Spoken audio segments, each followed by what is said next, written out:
नबी सल्लल्लाहु अलैहि वसल्लम सहाबा दे नाल एक सफर ते जा रहे हैं।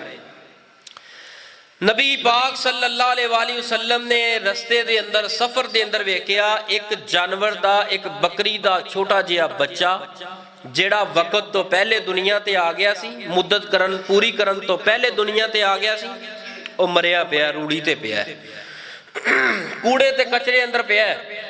नबी पाक सल्लल्लाहु अलैहि वसल्लम उस बच्चे की तरफ बड़े ने, उस बच्चे नूं पाँव दे नाल जरा हटा के साफ जगह ते कीता है।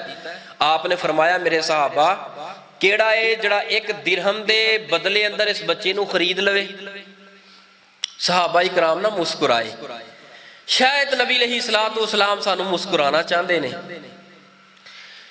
सारे अर्ज करते ने महबूब जी असी तो नहीं खरीदे इनू, ये तो मुर्दा है, बेकार है, अगर ये जिंदा भी हुंदा तां भी ये अंदर ऐब सीगा, यदि लत कटी हुई है, कन कटिया होया है, असी फिर भी एक दिरहम के मुताबिक असी बराबर ना खरीदे।